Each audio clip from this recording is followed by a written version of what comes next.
Okay. We are disease prevention expert because we act proactively. We do act before the event happens. Nag-action namin, wa pa naabot ang problema. Okay? Dili mi dito during the problema na or after the problema. Although na Japan, but most of our function is proactive before the event happens.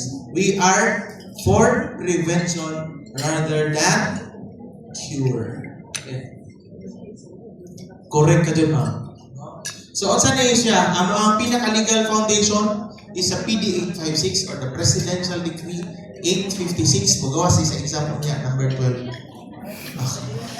It is a national law, okay? National law na siya which is being implemented in the entire Philippines. But it is very broad, no?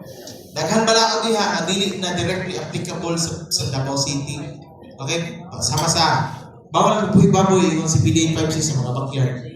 But si dati isa kasi nga balaod si City Ordinance i-craft siya para sa Davao City. Para ang kanang balaod applicable siya sa Davao City. Kumingon si PD 856 bawal lumagoy baboy.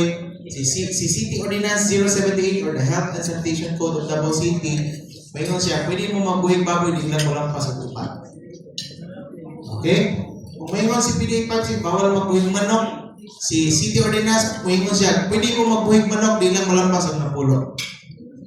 Okay? So, very specific siya, tailored crafted siya para sa Davao City. Okay, some of the laws sa PD 856, di lang siya applicable sa Davao. Okay.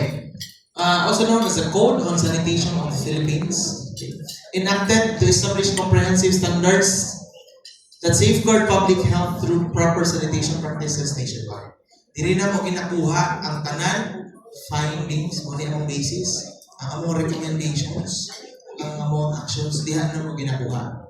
Kaya kaming mga sanitation inspectors, wala mi sarili na mong balaod. Bawal may magbuhat o ang balaod.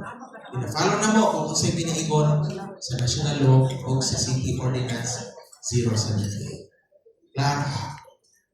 Okay. So, coverage is solid and liquid waste management. Itong 5 core functions. Okay?